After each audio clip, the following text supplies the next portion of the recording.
Hello everyone, this is CA Shrejal and I welcome you all to my channel The Commerce Bench. इससे पहले वाले lecture में हमने एक मेथड पढ़ा था rules of debit and credit लगाने के लिए, एंट्रीज करने के लिए। तो वो जो मेथड हमने करा था वो एक तरीके से एक क्रक्स है of the traditional approach and the modern approach जो हम आज पढ़ने वाले हैं। ठीक है, तो वो मेथड काफ़ी ईजी है। I'll give you the link in the description box, you can check that out।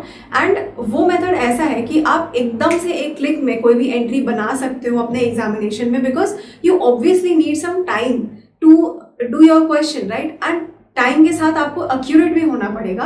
तो वो मेथड जो है वो आपको काफ़ी इजी पड़ेगा, एक ही बार में आप अपना लॉजिक लगा के आंसर निकाल सकते हो। ठीक है, लेकिन हमको ट्रेडिशनल एंड मॉडर्न अप्रोच पढ़ना भी ज़रूरी है, ये हमारी बुक्स में है। And being a commerce student आपको अच्छे से आना भी चाहिए।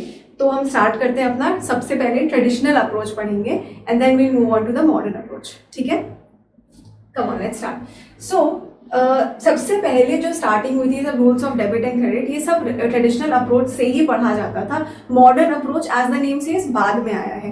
ठीक है, तो हम लोग ने तो इसी अप्रोच से ही पढ़ा था। ठीक, तो इसमें क्या होता है कि 2 स्टेप्स में हम एंट्री करते हैं। ठीक है, कोई भी एक ट्रांजैक्शन जब आप क्वेश्चन में देखोगे, उसे पढ़ोगे, तो 2 स्टेप्स आपको अपने मन में लगाने पड़ेंगे। सबसे पहला स्टेप क्या होता है वो पढ़ते हैं। क्लासिफाई करना पड़ेगा जो भी अकाउंट्स दिए हुए हैं उसमें, उस ट्रांजैक्शन में 3 टाइप्स में हमको उसको क्लासिफाई करना पड़ेगा। देखिए कैसे।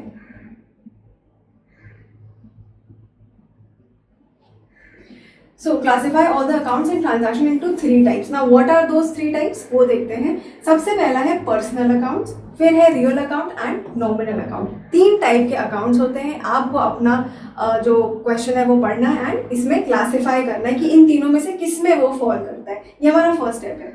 तो सबसे पहले जानते हैं पर्सनल अकाउंट्स क्या होते हैं। ठीक है, वो पहले जानना जरूरी है। सो पर्सनल अकाउंट्स में कौन कौन लोग आ जाते हैं। सबसे पहले नेचुरल पर्सन, यानी कि आप हो गए, मैं हो गई, या कोई भी राम, सीता, मनीषा, महेश, कुछ भी, कोई भी नेचुरल पर्सन जो भी होगा वो इस कैटेगरी में फॉल करेगा। एंड पर्सनल अकाउंट ही उसका हम मानेंगे। ठीक है, कि that is a personal account. ठीक है, सबसे पहले नेचुरल पर्सन्स हो गए। दूसरी बात कौन होगा, आर्टिफिशियल पर्सन्स। कोई भी कंपनी हो गई, कोई फर्म हो गया, क्लब, कोऑपरेटिव सोसाइटीज। अब ये सब क्या है, ये पर्सन्स तो नहीं है, लेकिन अगर मेरी कंपनी इनके साथ में ट्रांजैक्शन करती है तो भले नेचुरल पर्सन नहीं है बट एक इंडिविजुअलिटी है ना इनकी। तो ये जो आर्टिफिशियल पर्सन्स होते हैं इनको भी हम पर्सनल अकाउंट्स ही बोलते हैं। ठीक है, तो एक तो नेचुरल पर्सन्स हो गए, एक आर्टिफिशियल पर्सन्स हो गए। एंड जो लास्ट वाली कैटेगरी है वो मैं आपको समझाऊंगी after we discuss the nominal accounts. बस 2-3 मिनट में समझाती हूँ आपको। ठीक, इतना तो समझ में आया कि पर्सनल अकाउंट्स कौन कौन होते हैं। यहाँ पर एक एग्जाम्पल लिख देते हैं कि जैसे कि राम का अकाउंट हो गया। ठीक है, सो ये तो ईजी है। आर्टिफिशियल पर्सन्स में कौन कौन आ सकता है, जैसे मैंने आपको बताया कोई भी कंपनी आ सकती है। जैसे मान लीजिए टाटा लिमिटेड है। ठीक है, टाटा की कंपनी है जो टाटा लिमिटेड हो गई, या फिर कोई कोऑपरेटिव सोसाइटी मैंने आपको बोला तो अमूल जो है ना, अमूल का नाम आपने ऑब्वियसली सुना होगा, that is a cooperative society, that will also fall under this. या फिर कोई क्लब्स या सोसाइटीज मैंने आपको बोले। क्लब कैसा होते हैं, जैसे कि नॉट दैट पार्टी वाला क्लब, उसकी बात नहीं हो रही यहाँ पे। क्लब मतलब जैसे कोई साइंस क्लब हो गया या स्पोर्ट्स क्लब हो गया। ठीक है, ऐसा कुछ रिकॉग्नाइज स्पोर्ट्स क्लब हो गया। ये इस टाइप के जो हैं वो यहाँ पर फॉल करेंगे आपके आर्टिफिशियल पर्सन्स में। ठीक है, तो बेसिकली मतलब यही हुआ कि इनकी इंडिविजुअलिटी है, इनके साथ में ट्रांजैक्शंस हो सकते हैं। It's just that they are not natural human beings. ठीक है, तो इनको यहाँ पर रखा जाएगा। इसकी बात अभी करेंगे रिप्रेजेंटेटिव पर्सनल अकाउंट्स की, उसके बाद हम आते हैं अभी फिलहाल रियल अकाउंट्स पे। सिंपल सा मैंने 1-2 शब्दों में लिखा हुआ है ऑल असेट्स, इसको अभी हम समझते हैं। देखिए, किसी भी कंपनी में कई सारे असेट हो सकते हैं। ठीक है, क्योंकि हमें असेट चाहिए उस कंपनी को रन करने के लिए, इकोनॉमिक बेनिफिट्स प्रोवाइड करने के लिए। जैसे कोई भी फैक्ट्री है अगर, ठीक है, शुगर की फैक्ट्री है, शुगर मैन्युफैक्चर करने की, तो भाई बहुत बड़ी बड़ी मशीनरीज लगाई जाती हैं इस काम के लिए, शुगर केन को प्रोसेस करने के लिए, जिससे कि शुगर प्रोड्यूस करी जा सके। तो ये जो मशीनरी है ये क्या कर रही है, एक कंपनी को 1 साल से ऊपर तक जो है फ्यूचर इकोनॉमिक बेनिफिट्स प्रोवाइड करती रहती है, 1 साल से ऊपर तक। अब कुछ चीज़ें ऐसी भी हो सकती हैं कि जो 1 साल के अंदर अंदर ही हमने खरीदी थी और यूज़ होके ख़त्म भी हो गई। जैसे उस कंपनी में कोई स्टेशनरी है, ठीक है भाई, मान लीजिए 1000 रुपए की स्टेशनरी भी आती है किसी ऑफिस में, ठीक है, और वो ऑब्वियस सी बात है कि यूज़ होके ख़त्म हो जाएगी किसी भी ऑफिस में, वो बहुत सालों तक नहीं चलने वाली चीज़ है। छोटे खर्चे होते हैं ये और साल भर के अंदर अंदर ही ख़त्म हो जाते हैं। तो उन्हें मैं क्या बोलूँगी, उनको एक्सपेंस बोलेंगे, उनको असेट कभी भी नहीं बोलेंगे, ठीक है। ऐसी चीज़ें जो 1 साल के अंदर ही मुझे बेनिफिट देकर ख़त्म हो जाए। मगर ऐसी चीज़ें जो 1 साल के ऊपर तक चलती हैं उनको हम असेट बोलते हैं, और वो ही असेट ही सिर्फ आप रियल अकाउंट में भेजोगे, ठीक है। जो छोटे मोटे वो खर्चे हैं ना वो इधर आएंगे, इधर, उसकी बात अभी करेंगे, बट अभी फिलहाल आप यही समझो कि असेट सारे इधर ही आएंगे आप, ठीक है। अब हम ये तो समझ गए कि 1 साल के ऊपर जो हमें बेनिफिट्स प्रोवाइड करते रहें उनकी बात हो रही है। उनमें भी कुछ क्लासिफिकेशन हो सकता है, 2 तरीके के हो सकते हैं। ये क्या क्या हो सकते हैं, या तो ये असेट्स जो हैं वो टैंजिबल हो सकते हैं या फिर इनटैंजिबल हो सकते हैं। भाई टैंजिबल का मतलब क्या होता है, those assets which we can see और टच, ठीक है, वो होंगे टैंजिबल असेट्स, एंड वो असेट्स जिनको हम देख नहीं सकते, सिर्फ फील कर सकते हैं, वो होंगे इनटैंजिबल असेट्स। तो टैंजिबल असेट्स के एग्जांपल क्या क्या हो सकते हैं जो आप अपनी आंखों से सामने सामने देख सकते हो, लैंड हो गया, बिल्डिंग हो गया, फर्नीचर हो गया, कोई मशीनरी हुई, ये सारी की सारी चीज़ें टैंजिबल असेट्स में आती हैं। लेकिन इनटैंजिबल असेट्स मैं आपके लिए लिख देती हूँ यहाँ पर, ऑल्दो ये बहुत ही क्लटर्ड हो जाएगा। लैंड हो गया, बिल्डिंग हो गया, फर्नीचर, कोई भी मशीनरी, आपको अपने आप से ये क्लासिफाई करने आना चाहिए, ठीक है। ये सारी चीज़ें टैंजिबल असेट में आ जाती हैं। इनटैंजिबल असेट में क्या आती हैं, जिनको हम सिर्फ फील कर सकते हैं, we can not see those things ना। जैसे ये हो गया ना, पेटेंट हो गया, या फिर कॉपीराइट हो गया, या फिर ट्रेडमार्क्स हो गए, मैं इनका मतलब भी आपको समझाती हूँ अभी, या फिर गुडविल हो गई। गुडविल क्या होती है, सबसे पहले बात करते हैं, शॉर्ट में समझाऊंगी ये सारे आपको। गुडविल बेसिकली क्या होती है कि किसी कंपनी की जो इज्जत है मार्केट में, बेसिक मतलब वही है गुडविल का। जैसे हल्दीराम्स है, ठीक है, हल्दीराम्स एक बहुत ही नोन ब्रांड है, आप कभी भी जाओगे तो बहुत सारी चीज़ें हल्दीराम्स की मिलती हैं, एंड अगर आपको वो ब्रांड दिख जाएगा यू विल नो कि हाँ this is a trusted brand. बहुत सारे इसी तरीके के ब्रांड्स होते हैं, जैसे कि टीवीज़ में आप सोनी को देखते हो, ठीक है, Sony is a very big brand. तो इन ब्रांड्स ने क्या किया है, बहुत सालों में मेहनत करके अपनी इतनी इज्जत बनाई है, अपना मार्केट नेम बनाया है, ब्रांड जिसको हम बोलते हैं, उसी के पैसे होते हैं। वरना सेम चीज़ें आपको लोकल मार्केट में भी मिल जाती हैं। नाइकी का कुछ भी बनाकर वो लोग बेचने लगते हैं, ठीक है, नाइकी का ऐसा टिक को वो ऐसे भी करके बेच देंगे, उसको वो आपको 300 रुपये मिल जाएगा, लेकिन original Nike you will get for अच्छे खासा पैसे आपको देने पड़ेंगे उसके लिए। वो किस वजह से, गुडविल की वजह से, उस ब्रांड की गुडविल की वजह से आपको वो पैसे देने पड़ते हैं, ठीक, उसी को गुडविल बोलते हैं जो ब्रांड नेम है, ठीक, उसको आप देख नहीं सकते ऑब्वियसली, इसीलिए हमने उसको यहाँ पे क्लासिफाई किया है इनटैंजिबल असेट्स में, ठीक। फिर बात करते हैं पेटेंट की। पेटेंट क्या होता है, कोई फॉर्मूला, पेटेंट जो वर्ड है ना वो जनरली फॉर्मूले के लिए यूज़ किया जाता है, चाहे वो कोई दवा हो, ठीक है, किसी दवा का फॉर्मूला हो सकता है, या फिर इवन पेप्सी वगैरह जो होते हैं, इनकी जो रेसिपीज होती हैं, जो फॉर्मूला होता है उसको बनाने का, वो सारी चीज़ें हम पेटेंट में लिखते हैं, काउंट करते हैं एज अ पेटेंट। उसको बोलते हैं कि पेप्सी ने अपना जो फॉर्मूला है, जो रेसिपी है, उसको पेटेंट करा के रखा है कि उसे कोई और यूज़ नहीं कर सकता, उसको हम पेटेंट बोलते हैं, ठीक है। और अगर किसी ने यूज़ किया, Pepsi can file a case on that, तो पेटेंट का समझ में आया आपको। इसको भी हम देख नहीं सकते, लेकिन ये एक बहुत बड़ा असेट है पेप्सी के लिए, क्योंकि ये उसे बचाता है कि कोई और उसका जो फॉर्मूला है उसे यूज़ ना कर सके। तो ऑब्वियसली ये उसको इकोनॉमिक बेनिफिट्स प्रोवाइड करता है, राइट, कि सेम फॉर्मूला कोई भी बेच नहीं सकता मार्केट में। फिर बात करते हैं कॉपीराइट की। कॉपीराइट क्या होता है, जनरली जो आपका ये अगर मैंने कोई किताब लिखी, ठीक है, ऑथरशिप जो होती है, या फिर कोई किसी ने मूवी बनाई, जो प्रोड्यूसर्स डायरेक्टर्स जो मूवीज़ बनाते हैं उनका भी कॉपीराइट होता है। कोई भी ऐसा क्रिएटिव कंटेंट आपने बनाया उसका आप कॉपीराइट ले लेते हो। आपने यूट्यूब पे कई बार सुना होगा कि जो लोग वीडियोस बनाते हैं ऐसी मूवीज़ वगैरह का रिव्यूज़ डालते हैं, या ऐसा कुछ भी गाना वगैरह यूज़ कर लेते हैं मूवीज़ के, तो उनके ऊपर कॉपीराइट आ जाता है।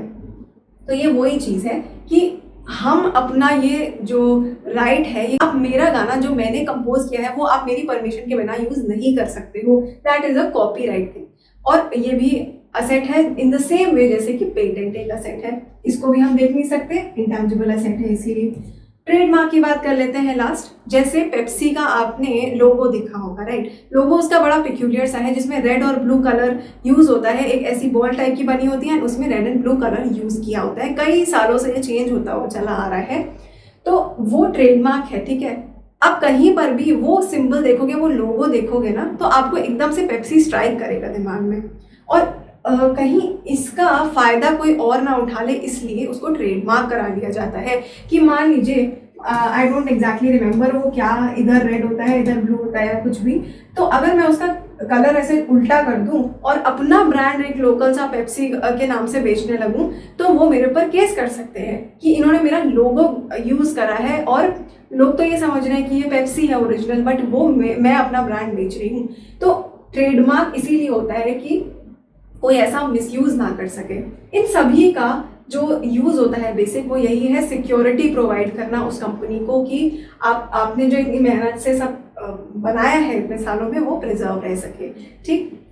तो ये सारे इंटेंजिबल असेट में आते हैं, बिकॉज हम इन सबको नहीं देख सकते, we can just feel it. Okay, चलिए ये भी बात खत्म हुई रियल अकाउंट्स में। मैंने एक फाइनल बात बता देती हूँ कि कैसे ये समरी क्या बता सकती हूँ मैं इसकी, कि एक साल के ऊपर ये सारी की सारी चीज़ें जो है हमें बेनिफिट प्रोवाइड करती हैं। दो टाइप्स की हो सकती हैं, टैंजिबल एंड इनटैंजिबल। टैंजिबल वो which we can see and touch, and intangible वो which we can not see और touch, we can just feel it, ठीक। ओके, अब एक फाइनल बात और यहाँ पर देख लीजिए आप, इम्पॉर्टेंट है, इसके ऊपर आपसे क्वेश्चन पूछा जा सकता है। क्या, देखिए रियल अकाउंट, वैसे तो आपके दिमाग में आ सकता है कि जो डेटर्स होते हैं ना, डेटर्स कौन होते हैं, जो मेरे से उधार लेकर चले गए हैं और फ्यूचर में मुझे पैसा लौटाएंगे। तो कहीं से भी जब पैसा लौटने की बात पूरी होती है तो उसी को मैं असेट बोलती हूँ। इकोनॉमिक बेनिफिट देगा मुझे वो इंसान फ्यूचर में, क्योंकि वो मुझसे पैसे लेके गया है। लेकिन तो आप सोचोगे कि इसको हम रियल अकाउंट क्लासिफाई कर दें, लेकिन ऐसा नहीं होता। डेटर को आप हमेशा, ये आप नोट कर लीजिए, डेटर को हमेशा पर्सनल अकाउंट में काउंट किया जाता है। क्यों? क्योंकि जो भी डेटर होगा मेरा, वो या तो कोई नेचुरल पर्सन होगा, भाई कोई भी मेरे से उधार लेके गया होगा, या फिर कोई कंपनी होगी जो मुझसे उधार लेकर गई है, ठीक है। उसको मैं यहाँ पे रियल अकाउंट में काउंट नहीं करूंगी, हमेशा पर्सनल अकाउंट में ही वो आएगा कोई भी डेटर, ठीक। Please note this thing. चलिए अब फाइनली हम नॉमिनल अकाउंट्स पे आ जाते हैं। नॉमिनल अकाउंट क्या होता है भाई? सबसे पहले बात करते हैं रेवेन्यू की। रेवेन्यू क्या होती है बेसिकली? मेरी मान लीजिए एक फैक्ट्री है, ठीक है, मैं गुड्स बनाती हूँ, पेन्स बनाती हूँ एंड वो पेन सेल करती हूँ जब, तो कस्टमर मुझे पैसे देता है उसके, वो मेरी सेल कहलाती है, ठीक है। एक तो सेल हो गई रेवेन्यू में जो काउंट होती है। दूसरी क्या टाइप की रेवेन्यूज हो सकती है कि मान लीजिए मेरी जो फैक्ट्री है उसमें कुछ हिस्सा खाली पड़ा हुआ था, किसी ने मुझे उसको रेंट पर मांगा, तो मैंने दे दिया उसे रेंट पर। अब हर महीने मेरे पास रेंट आ रहा है उस खाली जगह से, तो ऑल्दो वो मेरा काम नहीं था, मतलब वो that is not my core work कि मैं अपना रेंट पर चढ़ाती रहूँ बिजनेस फैक्ट्री जो है मेरी, ठीक है, बट खाली पड़ा था, मैंने दे दिया, मुझे उससे फ़ायदा आने लगा, तो इसको भी मैं एक रेवेन्यू ही मानूंगी अपनी, ठीक है। या फिर मैंने मेरे पास जो शेयर्स पड़े थे, मान लीजिए किसी और कंपनी के, मैंने वो शेयर सेल कर दिए, तो जो पैसे आए मेरे पास वो भी तो मेरी रेवेन्यू हुई। जो भी पैसा मेरे पास कहीं से आ रहा है वो मेरी रेवेन्यू कहलाएगी, और अगर रेवेन्यू कहलाएगी तो that will be classified as a nominal account, ठीक है, ये नॉमिनल अकाउंट कहलाएगा। अब एक्सपेंस की बात कर लेते हैं। एक्सपेंस क्या होते हैं? मैं अपने बिजनेस को रन करने के लिए कई सारे खर्चे करती हूँ। खर्चे किस टाइप के हो सकते हैं? जैसे कि मान लीजिए मैं सैलरी देती हूँ, जो मेरे ऑफिस में बैठकर जो लोग एम्प्लॉयज़ काम करते हैं, या फिर जो लेबर्स हैं जो फैक्ट्री में काम कर रहे हैं उनको मैं वेजेस प्रोवाइड करती हूँ, या फिर जो टेलीफोन बिल्स हैं जो फैक्ट्री में टेलीफोन्स लगे हैं उनका बिल मैं पे करती हूँ, वो भी खर्चा हो गया, या फिर इंटरनेट के बिल्स मैं पे करती हूँ, वो भी खर्चा हो गया। ठीक है, इस तरीके के तमाम ऐसे खर्चे हैं जो मैं पेमेंट करती हूँ। ठीक है, एंड उसका जो बेनिफिट है वो भी मुझे उसी साल का उसी साल मिल जाता है। जैसे कि जो एम्प्लॉयज़ हैं उन्होंने काम किया, महीने के एंड में मैंने उनको सैलरी प्रोवाइड कर दी, हर महीने काम कर रहे हैं, हर महीने के एंड में सैलरी दे रही हूँ उनको मैं। तो अब ज़रा सोचिए, क्या ये एक असेट कहलाएगा? नहीं, क्योंकि ये एक साल से ऊपर बेनिफिट नहीं दे रहे हैं। जितना काम कर रहे हैं, जितना बेनिफिट दे रहे हैं, उसको मैं उसी टाइम चुकता कर दे रही हूँ।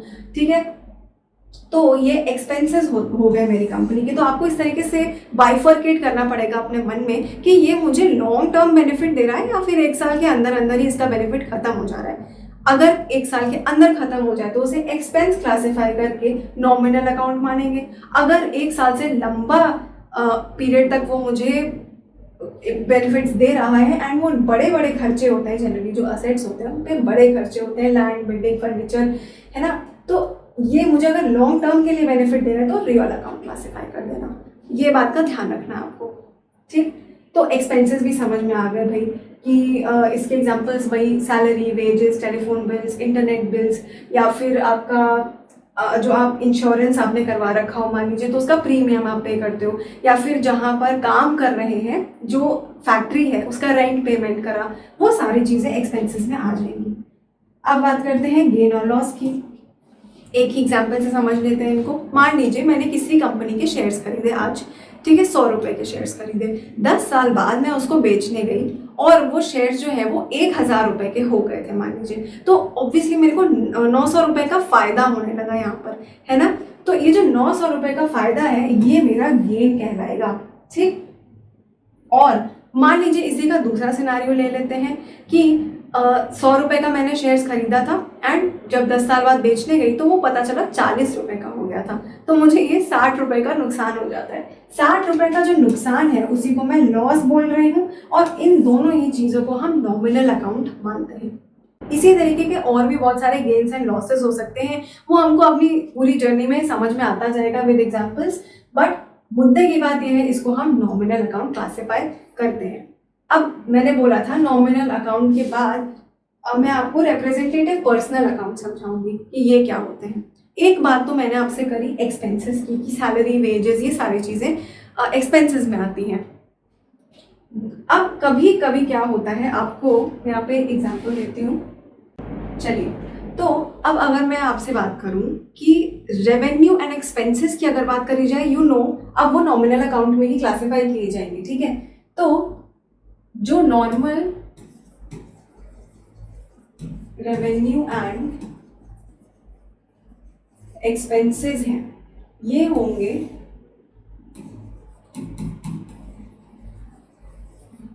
Nominal account. एग्जाम्पल के लिए सैलरी अकाउंट, रेंट अकाउंट, चाहे वो हमने रेंट रिसीव करी हो या पेमेंट किया हो रेंट का, या फिर इंटरेस्ट चाहे रिसीव्ड हो या पेड हो, ये भी नॉमिनल में आएगा। या फिर मान लीजिए इंश्योरेंस का जो प्रीमियम हम देते हैं, ठीक है, प्रीमियम पेड, तो ये सारी की सारी चीज़ें हमारे नॉमिनल अकाउंट में आएंगी। इसमें कोई डाउट नहीं, कोई दिमाग नहीं लगाना। दिमाग कब लगाना है, जब इन ही शब्दों के पीछे कुछ विशेषण जुड़ जाए। जैसे कि अगर मैं बोल दूं आउटस्टैंडिंग सैलरी अकाउंट, या फिर कह दूं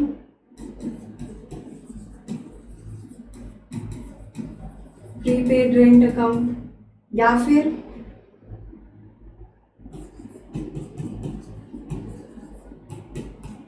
अक्रूड इंटरेस्ट अकाउंट, या फिर XYZ मान लीजिए कोई भी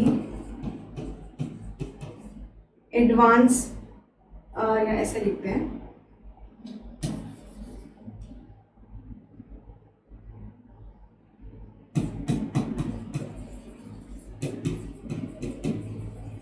इनकम रिसीव्ड इन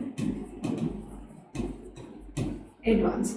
ठीक है, ये सारी चीज़ें यहाँ पर आप ध्यान दे पा रहे होंगे कि यही एक्सपेंसेस और इनकम्स के पीछे जस्ट कुछ कुछ शब्द लगे हैं, आउटस्टैंडिंग, प्रीपेड, अक्रूड या फिर रिसीव्ड इन एडवांस, ऐसे करके दिया हुआ है।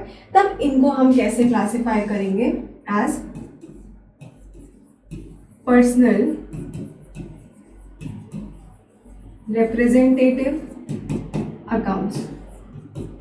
इनके अलावा ये भी बता दूं कि capital account and drawings account, ये भी जो है पर्सनल रिप्रेजेंटेटिव अकाउंट ही माना जाता है, hence this is also a personal account. ठीक है, अब मैं इनका मतलब समझाना शुरू करती हूँ, थोड़ा थोड़ा सा मतलब बताऊंगी, you will get the concept. सबसे पहले आउटस्टैंडिंग सैलरी की बात करते हैं। ये क्या होता है? मान लीजिए कि पूरे साल वर्कर्स ने काम किया, ठीक है, 12 महीने पूरे पूरे काम किया, लेकिन मैं 2 महीने की सैलरी लास्ट में नहीं उनको पे कर पाई। ठीक है, तो ये जो 2 महीने की सैलरी है, this will be called outstanding salary. This still stands intact in my balance sheet as a liability. Liability क्यों? क्योंकि मुझे फ्यूचर में पे ऑफ करनी पड़ेगी, इसीलिए ये आउटस्टैंडिंग कहलाता है, outstanding salary account. And this is representing who? ये रिप्रेजेंट कर रहा है उन एम्प्लॉयज को जिनको पूरी सैलरी अब तक नहीं मिली है। ठीक है, तो since this is representing those employees, hence इसको हम पर्सनल रिप्रेजेंटेटिव अकाउंट मानते हैं। ये क्या थे? ये तो नॉर्मल एक्सपेंसेस थे, खर्चे थे जो बिजनेस को रन करने के लिए हो रहे थे, लेकिन यहाँ पर बात आ चुकी है रिप्रेजेंटेशन की, कि ये सारे एक्सपेंसेस या ये जो इनकम्स हैं, ये किसी ना किसी ग्रुप ऑफ पर्सन्स को रिप्रेजेंट कर रहे हैं, इसीलिए इनको ऐसे क्लासिफाई किया जाता है। एंड हेंस आपको पता है ये तो सब टाइप है, इसका मेन अकाउंट क्या होगा? Personal account. And personal account का ही रूल भी लग जाएगा इसके ऊपर, वो आगे पढ़ेंगे रूल्स। ठीक है, चलिए अभी बात करते हैं कि प्रीपेड रेंट की बात करते हैं। तो प्रीपेड रेंट, इसका मतलब आपको समझ में आ ही रहा होगा कि जल्दी पे कर दी, एडवांस में पे कर दी रेंट। मान लीजिए कि मैंने जिस फैक्ट्री में मैं काम करती हूँ, जो फैक्ट्री मैंने ली हुई है, रेंट पे ली हुई है, ठीक है, जहाँ पर मेरा सारा काम होता है, मैंने क्या किया, उसका थोड़ा सा जो रेंट है वो एडवांस में पे कराई जाकर। ठीक है, 1 महीने का रेंट एडवांस में दे दिया, तो उसी को बोलते हैं प्रीपेड रेंट। ये भी उसको रिप्रेजेंट कर रहा है, उस पर्सन को जिसको मैंने ये जाकर ये रेंट पे ऑफ करी है। ठीक है, this stands as an asset for me. Asset क्यों होगा ये? क्योंकि ये मेरा पैसा फ्यूचर में बचा रहा है, फ्यूचर इकोनॉमिक बेनिफिट दे रहा है एक तरीके से, क्योंकि आज ही पैसे देके खत्म कर दिया मैंने, फ्यूचर में मुझे ये 1 महीने का रेंट नहीं देना पड़ेगा, इसीलिए असेट हो गया मेरा। ठीक है, तो ये जो है ये भी पर्सनल रिप्रेजेंटेटिव अकाउंट हो गया।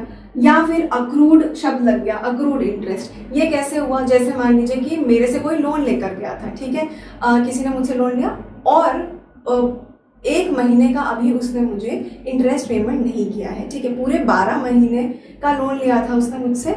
ठीक है, ईयर एंड आ चुका है, 12 महीने कंप्लीट हो गए, बट लास्ट के 1 मंथ का रेंट उसने अगर मुझे पे ऑफ नहीं किया है, तो क्या होगा? ये जो इंटरेस्ट है ये मैं अर्न कर चुकी हूँ भाई, मेरा पैसा तुम्हारे पास पड़ा हुआ था पूरे 1 साल के लिए, उसमें से 1 महीने का इंटरेस्ट तुमने मुझे नहीं दिया, जबकि मैंने तो तुमसे पैसे लोन वापस नहीं मांगा ना, तो obviously I have earned that interest now, still you have not paid it to me, तो उसको मैं अक्रूड इंटरेस्ट बोलूँगी। अक्रूड का सीधा सा मतलब है जो अर्न किया जा चुका हो, कमाया जा चुका हो। समझ में आ रहा है ना? अब अक्रूड वर्ड जुड़ गया था, इसीलिए भी पर्सनल रिप्रेजेंटेटिव अकाउंट हो गया। सिर्फ सैलरी होता, सिर्फ रेंट होता, सिर्फ इंटरेस्ट होता तो नॉमिनल अकाउंट होता। ठीक, नेक्स्ट में आते हैं इनकम रिसीव्ड इन एडवांस। कोई भी इनकम की बात करी मैं यहाँ पर, कुछ भी हो सकता है। मान लीजिए रेंट रिसीव्ड इन एडवांस, मान लीजिए चलिए कि मेरी फैक्ट्री किसी ने रेंट पर ले रखी थी, अब उसने मुझे 1 महीने का इंटरेस्ट जो है वो एडवांस में पे कर दिया, तो उसी को बोल रहे हैं rent paid in income received in advance. ठीक है, तो वो भी पर्सनल रिप्रेजेंटेटिव अकाउंट हो गया। And capital and drawings account की बात कर लेते हैं। ये किसको रिप्रेजेंट करते हैं? ओनर को रिप्रेजेंट करते हैं, क्योंकि कैपिटल क्या है? वो पैसा है जो ओनर ने स्टार्टिंग में बिजनेस में इंट्रोड्यूस किया था, या फिर कभी भी मिडिल में भी इंट्रोड्यूस किया होगा, उससे फर्क नहीं पड़ता। It has been introduce by the owner, that's what matters. ठीक है, तो ये कैपिटल जो है उस पूंजी को रिप्रेजेंट करता है जो ओनर ने लगाई, इसीलिए ये भी पर्सनल रिप्रेजेंटेटिव अकाउंट होता है। फिर बात करते हैं ड्राइंग्स की। उसी कैपिटल में से अगर कुछ पैसा विड्रॉ कर लेता है जो ओनर है, ठीक है, अपने किसी पर्सनल एक्सपेंस के लिए या व्हाटएवर, तो उसको हम ड्रॉइंग्स बोलते हैं। और since capital is a personal representative account because it represents the owner, hence drawings भी सेम लॉजिक से पर्सनल रिप्रेजेंटेटिव अकाउंट हो जाता है। ठीक है, ये बात क्लियर हो गई हमको कि कब हमको नॉमिनल अकाउंट मानना है, कब पर्सनल रिप्रेजेंटेटिव अकाउंट मानना है। इन दोनों में आपको कंफ्यूजन हो सकती है एग्जाम में, जल्दीबाजी नहीं करिएगा, आराम से देख लीजिएगा कोई वर्ड एडेड है क्या इनके पहले या ऐसा बाद में, या फिर कैपिटल या ड्रॉइंग्स अकाउंट में से तो कुछ नहीं, क्योंकि आगे जाकर जो आप रूल्स लगाओगे ना वो इन्हीं अकाउंट्स के बेसिस पे लगाओगे कि क्या किस में क्लासीफाई किया आपने, उसी बेसिस पे रूल्स लगाओगे। ये गलत किया तो रूल भी गलत लग जाएगा, पूरा गलत हो जाएगा आपकी एंट्री। ठीक, तो आई होप समझ में आया होगा। अब वापस आ जाते हैं हम लोग, चलिए अब वापस आ जाते हैं। ये सारे के सारी चीज़ें हमको समझ में आ गई। तो hence now we complete our first step, जो क्या बोलता था कि कोई भी ट्रांजैक्शन जब आप देखोगे तो उसको सबसे पहले क्लासिफाई करोगे 3 अकाउंट्स के अंदर, या तो वो पर्सनल अकाउंट हो सकता है, ठीक है, या वो रियल अकाउंट हो सकता है, या फिर वो नॉमिनल अकाउंट हो सकता है। अब आ जाते हैं अपने सेकेंड स्टेप पे कि भाई अब जब हमने आइडेंटिफाई कर लिया कौन सा अकाउंट है तो क्या करना है। हर एक अकाउंट के ये जो 3 अकाउंट आप देख रहे हैं, इन तीनों के कुछ पर्टिकुलर रूल्स हैं। ठीक, रूल्स हैं, जैसे पर्सनल अकाउंट का ये है, रियल का ये, नॉमिनल का ये। और जब आइडेंटिफाई कर लिया तो उस पर्टिकुलर अकाउंट का आपको रूल लगाकर उसे डेबिट या क्रेडिट करना पड़ेगा। कैसे, देखते हैं। पर्सनल अकाउंट का सबसे पहला हम लोग रूल पढ़ते हैं, debit the receiver and credit the giver. ना ऑब्वियस सी बात है कि पर्सनल अकाउंट्स में हम या तो ह्यूमन बींग्स की बात कर रहे हैं या फिर आर्टिफिशियल पर्सन्स की बात कर रहे हैं, है ना। तो या फिर ये representative persons account which is again representing a group of persons. तो काइंड ऑफ ये हम इंसानों या किसी कंपनी वगैरह की बात ही कर रहे हैं, तो इसीलिए यहाँ पर वर्ड है रिसीवर एंड गिवर। क्या करना होगा आपको, डेबिट करना होगा रिसीवर को एंड क्रेडिट करना होगा गिवर को। ठीक है, इसको एक बार हाईलाइट कर लेते हैं, debit the receiver and credit the giver. Next आते हैं रियल अकाउंट्स पे। रियल अकाउंट्स में क्या करना होगा, किस चीज़ की बात करते हैं रियल अकाउंट्स में, हम असेट्स की बात करते हैं, नॉन लिविंग थिंग्स जो भी हमारे पास होती हैं, जो हमको इकोनॉमिक बेनिफिट जनरेट करके देती हैं, वो है रियल अकाउंट्स। तो डेबिट वर्ड कम्स इन, अगर मेरे पास कोई असेट आ रहा है, जो असेट आया है उसे मैं डेबिट कर दूंगी, जो चीज़ मेरे पास से चली गई उस चीज़ को मैं क्रेडिट कर दूंगी, क्रेडिट वर्ड गोज आउट। ठीक, ओके। नॉमिनल अकाउंट्स की बात करते हैं, हमने यहाँ पे पूरा एक्सपेंस, लॉस और रेवेन्यू और गेन की ही बात करी है। तो हमें सिंपली ये बताया गया है कि एक्सपेंस और लॉसेस को डेबिट कर देना है एंड रेवेन्यू एंड गेन्स को क्रेडिट कर देना है। तो इसको आसान सा तरीका मैं एक आपको निमोनिक दे सकती हूँ इसको याद करने का। यहाँ पे आप लिख सकते हो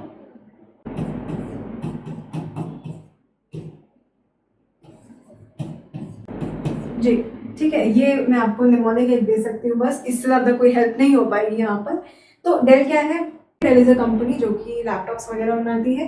तो debit expenses and losses, that is your deal, and GIC is for gains, and अगर आप इसको इनकम मान लो ना, इसको इनकम बोल देते हैं अगर, तो you can just gains and income जो है वो आपकी क्रेडिट हो रही है। ठीक है, बहुत ही गंदा निमोनिक है आई नो, लेकिन आई थिंक इससे बेटर हेल्प मैं नहीं कर सकती थी। तो ये जो रूल्स है ना, इसको अभी रटने से आपका बहुत ज़्यादा कुछ फ़ायदा नहीं होने वाला है। इसका सोल्यूशन ये है कि आपको याद कैसे होगा, धीरे धीरे जब आप अपनी जर्नल एंट्रीज पास करते रहोगे एंड अपना दिमाग लगा के अपनी तरफ से सारे के सारे अकाउंट्स क्लासिफाई करना एंड उनके रूल्स लगाकर एंट्रीज करना, ट्रांजैक्शंस को समझना, ये सारी चीज़ें करने के बाद आपको ये अपने आप याद होने लगेगा। ट्रस्ट मी ऑन दिस, कोई दिक्कत नहीं आएगी, धीरे धीरे याद हो जाएगा। ठीक है, इसका शॉर्टकट्स निमोनिक्स में आपको दे सकती हूँ, लेकिन कोई फ़ायदा नहीं है। इट्स बेस्ट कि आप अपना दिमाग लगाकर अभी प्रैक्टिस करें इस चीज़ की, ताकि लॉन्ग टर्म में आपको कोई निमोनिक्स की ज़रूरत ना पड़े बहुत ज़्यादा। ठीक है, एंड लॉजिकल वे में आप इसको सॉल्व कर सको। तो ये बात समझ में आ गई, हमारा पूरा ट्रेडिशनल अप्रोच समझ में आ गया कि सबसे पहले हम अकाउंट्स को क्लासिफाई करते हैं, देन उस पर्टिकुलर अकाउंट का रूल लगा देते हैं। ठीक है, चलिए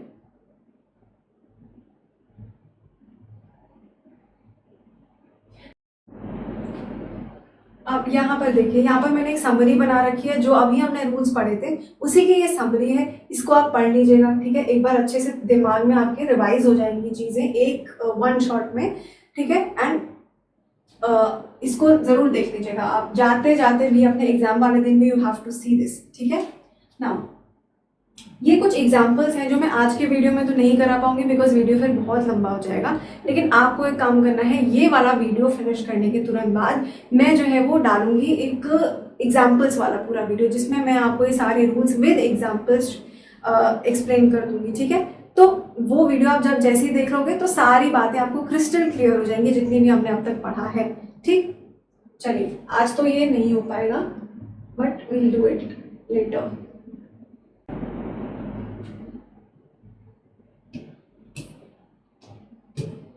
फाइनल बात कर लेते हैं आप मॉडर्न अप्रोच की। इसके भी एग्जांपल्स नेक्स्ट वाले वीडियो में ही मैं डिस्कस करूंगी। ठीक है, इस तरीके से भी करके दिखाऊंगी आपको क्वेश्चंस, तो वो आप चेकआउट कर लेना उसको, आज कॉन्सेप्ट ही बता रही हूँ सर। ठीक है, चलिए क्या करना पड़ता है इसमें, इसमें भी आपको क्लासिफाई करना पड़ता है सबसे पहले एंड उसका रूल लगाना पड़ता है, but this is comparatively easy. क्यों? क्योंकि ट्रेडिशनल अप्रोच में हमने देखा थोड़ी सी लंबी चौड़ी प्रोसेस है। क्या करना पड़ता है उसमें, सबसे पहले क्लासिफाई करो भाई ये पर्टिकुलर अकाउंट जो है वो किस टाइप का है, पर्सनल है, रियल है, नॉमिनल है, क्या है। फिर क्या करो, जब आइडेंटिफाई हो जाए उस पर्टिकुलर अकाउंट का रूल याद करो बैठ के मन में क्या है, और फिर वो रूल अप्लाई करो यहाँ पर, और ये सब कुछ एकदम एक्यूरेट इन टाइम होना चाहिए। मॉडर्न अप्रोच थोड़ी सी सीधी सी बात कर देता है, इतना ज़्यादा घुमाता नहीं है बात को। कैसे? थोड़ा सा सस्ता जुगाड़ है ये, समझ लीजिए। यहाँ पर भी आपको क्लासिफिकेशन करना पड़ेगा, but this classification is comparatively easier then the traditional approach. यहाँ पे सिंपल 5 चीज़ों में से आप किसी एक चीज़ में आपका वो फॉल करेगा, जो भी अकाउंट है। क्या होगा? तो वो असेट हो सकता है, लाइबिलिटी, कैपिटल, एक्सपेंस, रेवेन्यू, इनमें से कुछ भी हो सकता है। इनका मतलब तो मैं आपको पहले ही बता चुकी हूँ, अब वो एक्सप्लेन नहीं कर रही। ठीक है, इन तीनों का तो एटलीस्ट मैंने अभी ही बता दिया है आपको, इसका भी पहले बता चुकी हूँ बट रिवाइज करा देती हूँ। लायबिलिटी क्या होती है? जो मुझे फ्यूचर में, जो बिजनेस है जो फ्यूचर में उसको पे ऑफ करना पड़े अगर कोई चीज़ किसी को, तो वो लायबिलिटी कहलाती है। ठीक है, और कैपिटल क्या होती है? कैपिटल वो होता है जो ओनर ने स्टार्टिंग में या फिर कभी भी इन द मिडल बिजनेस में कोई भी पूंजी अपनी साइड से ऐड करी है, कोई भी पैसे फंड्स ऐड करे हैं बिजनेस में अपनी साइड से, उसको हम कैपिटल बोलते हैं। ठीक है, चलिए अब पहले तो ये हमने क्लासिफाई कर लिया कि असेट है, लायबिलिटी है, कैपिटल है, एक्सपेंस है, रेवेन्यू है, क्या है। फिर हम सीधी सी बात हमको ये दिख जाएगी कि इसमें इंक्रीज हो रहा है या फिर डिक्रीज हो रहा है। यानी कि अगर कोई असेट अगर परचेज किया है तो ऑब्वियस सी बात है इंक्रीज हो रहा होगा, तो क्या करो, डेबिट कर दो उसको। असेट बेच दिया मैंने, अगर मेरे पास असेट था मैंने बेच दिया तो असेट हो गया डिक्रीज, क्रेडिट कर दो उस चीज़ को। ठीक, सिंपल सा सस्ता जुगाड़ बता दिया यहाँ पे। ठीक है, कोई लायबिलिटी थी, मैंने जैसे मान लीजिए मैंने लोन ले लिया। ठीक है, 100 रुपए का लोन मेरे पास पहले से था, 1000 रुपए का लोन मैंने और ले लिया, तो मेरी लायबिलिटी हो गई इंक्रीज, तो मैं क्रेडिट कर दूंगी उस लोन अकाउंट को। ठीक है, या फिर मेरे पास जो 100 रुपए का लोन था मैंने उसको ही पे ऑफ कर दिया, तो मैं उस 100 रुपए को अब कर दूंगी डेबिट, लोन अकाउंट को डेबिट कर दूंगी कि ये लोन खत्म हो गया, कैंसिल आउट हो गया। कैपिटल था, 1 लाख रुपए का कैपिटल पहले से पड़ा था मान लीजिए, और मैंने 1 लाख रुपए का कैपिटल डाल दिया अपने बिजनेस में, तो क्या होगा, क्रेडिट हो जाएगा वो। ठीक है, इंक्रीज हो गया तो क्रेडिट हो जाएगा। या फिर मैंने 50,000 रुपए उसमें से निकाल लिए मान लीजिए, तो वो 50,000 रुपए जो है डेबिट कर दूंगी मैं। ठीक है, सिंपल सी बात है जो चल रही है यहाँ पे। एक्सपेंस हुआ कोई भी, यानी कि मैंने सैलरी दी, मान लीजिए सैलरी दी अपने एम्प्लॉयज को, तो सैलरी जो एक्सपेंस है वो मेरा इंक्रीज हो गया ना। ठीक है, तो डेबिट कर देंगे हम उस सैलरी अकाउंट को। और अगर मैं आपको ट्रेडिशनल वाले अप्रोच से थोड़ा सा को रिलेशन बैठाऊँ तो आपको याद आएगा, salary was an expense and salary को हम जो भी एक्सपेंसेस होते थे उनको हम डेबिट करते थे। यहाँ पे ध्यान दीजिए, मैंने डेल समझाया था ना आपको, डेबिट द एक्सपेंसेस, तो वो चीज़ यहाँ पर मॉडर्न अप्रोच में सीधी सीधी बात बता दी कि एक्सपेंस इंक्रीज होता है तो डेबिटेड, एक्सपेंस जो है वो डिक्रीज होता है तो उसको क्रेडिट कर दो। फिर रेवेन्यू इंक्रीज होती है तो क्रेडिट करो, सेल वगैरह हुई तो क्रेडिट कर दो उसको, या फिर अगर कम हो गई तो डेबिट कर दो उसको। ये सारी बात एकदम सीधी सीधी वे में इसने समझा दी है। बस माजरा ये है कि इसको थोड़ा सा याद करने की ज़रूरत है। याद करने के लिए मैं एक निमोनिक लेकर आई हूँ, सिंपल सा निमोनिक है एकदम, उसमें कोई फालतू चीज़ें नहीं है, ठीक है। क्या निमोनिक है, बस आपको एक वर्ड याद रखना है, डेड, ठीक है। इससे आपको ये पूरी की पूरी टेबल याद हो जाएगी। ऐसे देखते हैं, सबसे पहले जानते हैं इस डी का मतलब है क्या, डेबिट, ठीक है। और इस डी का मतलब भी है डेबिट, इस ई का मतलब है एक्सपेंस, और इस ए का मतलब है असेट। इसका मतलब क्या है, यहाँ टेबल से समझते हैं कि अगर कोई भी एक्सपेंस हो गया मतलब इंक्रीज हुआ है एक्सपेंस, तो वो मैं कर दूंगी डेबिट, एक्सपेंस होने पर डेबिट करने का। फिर दूसरी बात, असेट आने पर, यानी कि असेट इंक्रीज होने पर डेबिट कर दो, तो असेट हो गया डेबिट। यहाँ से इतना भी क्लियर हो गया। और दूसरी बात क्या, कि ऑब्वियस सी बात है, जब एक्सपेंस इंक्रीज होने पे डेबिट कर रही हूँ तो एक्सपेंस डिक्रीज होने पे क्या करूँगी, क्रेडिट करूँगी ऑब्वियसली। ये भी यहाँ से हमने अपने मन में खुद से ही बना लिया, ठीक है। वैसे ही असेट इंक्रीज होने पे डेबिट कर रही हूँ तो असेट डिक्रीज होने पे क्रेडिट, ठीक, सिंपल सा था। ये चीज़ तो पूरी सॉर्टेड हो गई, ये रेड वाला जो मैंने दिया हुआ है, इतना ही याद करना था। इसका उल्टा उल्टा अपने आप बनाते जाओ कि अगर एक्सपेंस इंक्रीज होने पे डेबिट हो रहा है तो एक्सपेंस का उल्टा क्या होता है, रेवेन्यू। एक्सपेंस मतलब पैसा गया, रेवेन्यू मतलब पैसा आया। तो अगर एक्सपेंस इंक्रीज होने पे डेबिट हो रहा है तो रेवेन्यू इंक्रीज होने पे क्या होगा, क्रेडिट। और अगर रेवेन्यू इंक्रीज होने पे क्रेडिट हो रहा है तो डिक्रीज होने पे क्या होगा, डेबिट। ये भी एकदम इजीली बन गया, ठीक है। वैसे ही असेट का उल्टा क्या होता है, लायबिलिटी एंड कैपिटल। आपको शायद ये नहीं समझ आ रहा होगा, बता देती हूँ एक ओवरव्यू में। एक ना कंपनी में ईयर एंड पे बनती है बैलेंस शीट, जहां पर हम असेट्स लिखते हैं राइट साइड में। असेट्स क्या होते हैं, जो मुझे फ्यूचर इकोनॉमिक बेनिफिट्स दे, यानी कि इनके कारण पैसे आ रहे हैं। और लायबिलिटी उसका जस्ट उल्टा, कि भैया इनके कारण पैसे जा रहे हैं। लायबिलिटी एंड कैपिटल दोनों ही मेरे ऊपर एक तरीके से बोझ है, ठीक है। लायबिलिटी जो है वो भी मुझे फ्यूचर में पे ऑफ करनी पड़ेगी, and capital I owe this to the owner, ठीक है। आई मतलब जो बिजनेस है, it owes that money, that capital to the owner, वो ओनर का है एक्चुअली, ठीक है। तो ये वो है जो मुझे पे ऑफ करना पड़ेगा फ्यूचर में, और ये वो है जो जिससे मुझे कुछ आएगा फ्यूचर में, ठीक। तो ये हुआ एक दूसरे के उल्टे, भटक गए थे हम थोड़ा, यहाँ पे वापस आते हैं। असेट के इंक्रीज होने पे अगर डेबिट कर रही हूँ तो लायबिलिटी एंड कैपिटल के इंक्रीज होने पे क्या करूँगी, क्रेडिट करूँगी, ठीक। वैसे ही अगर लायबिलिटी कैपिटल के इंक्रीज होने पे क्रेडिट कर रही हूँ तो डिक्रीज होने पे ऑब्वियसली उसका उल्टा यानी कि डेबिट करेंगे।